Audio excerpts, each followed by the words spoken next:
ముఖ్యంగా ఆంధ్రప్రదేశ్ యువతకి, మీరు ఇంతమంది యువతను చూస్తూ ఉన్నారు, వీళ్ళకి స్టంట్ స్కూల్స్ పెట్టండి. మా వాళ్ళు బైక్లు వేసుకొని తిరుగుతూ ఉంటారు, గోల్ చేస్తూ ఉంటారు. ఒక మంచి స్టంట్ స్కూల్ పెట్టండి. గోదావరి జిల్లాలోనూ, రాయలసీమలోనూ, మా కడపలోనూ ఎక్కడో చోట ఒక 2-3 స్టంట్ స్కూల్స్ పెట్టండి. మా వాళ్ళకి స్కిల్ డెవలప్మెంట్ ఇవ్వండి. మాకు ఒక స్క్రీన్ ప్లే ఎలా రాయాలో మా వాళ్ళకి చెప్పండి.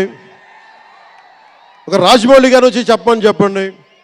త్రివిక్రమ్ గారిని వచ్చి క్లాసులు తీసుకోమని చెప్పండి మా వాళ్ళకి. ఒక తమన్ లాంటి మనకి మ్యూజిక్ దర్శకులు కానీ,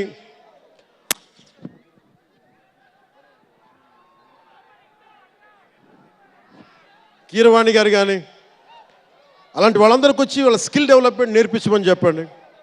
మీరు దాని మీద ఒకసారి ఆలోచించండి.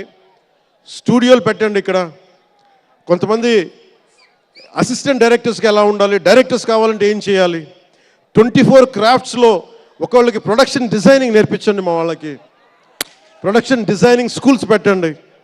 ఫిల్మ్ మేకింగ్ స్కూల్స్ పెట్టండి. ఈరోజున మీకోసం ఇంతమంది వచ్చారు.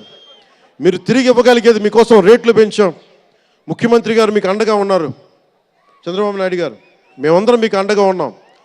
తెలుగు చిత్ర పరిశ్రమని మీ ద్వారా మేము కోరుకునేది ఇంతమంది యువతున్నారు. వీరికి మీ ద్వారా కొంత ఉపాధి కల్పించండి. నేను సినిమాని మాట్లాడుతుంటే నేను టీవీని ఎప్పుడు వదలలేదు. టీవీ మీడియంని చిన్న తెర అనుకుని, చిన్న తెర పెద్ద తెర ఉండదు. తెర చిన్నదైనా పెద్దదైనా ఒకటే మాకు. సో మాకు ముమ్మిడివరం లాంటి గొప్ప లొకేషన్స్ ఉన్నాయి. మాకు కేరళకి మించిపోయి ఉంటుంది ముమ్మిడివరం. గోదావరి తీరం చూడండి. అసలు మీరు గండికోట చూడండి కడపలో. సిద్ధవటంకి వెళ్ళండి, అడ్వెంచర్ సినిమాలు ఉంటాయి. అటు వెళ్తే మీరు పార్వతీపురం వెళ్ళండి, మన్యం ప్రాంతం అద్భుతంగా ఉంటుంది. మీరు లొకేషన్స్ని ఎక్స్ప్లాయిట్ చేయండి. ఇక్కడ అందరికీ మేము సౌకర్యాలు కల్పిస్తాం. మా దుర్గేష్ గారికి కూడా చెప్తా ఉన్నాను, మనకి కూర్చొని ఇక్కడ టూరిజం డెవలప్ చేయాలి. అందుకని మీకు తెలుగు చిత్ర పరిశ్రమకి ఆంధ్రప్రదేశ్ ప్రభుత్వం అండగా ఉంటుందని తెలియజేసుకుంటూ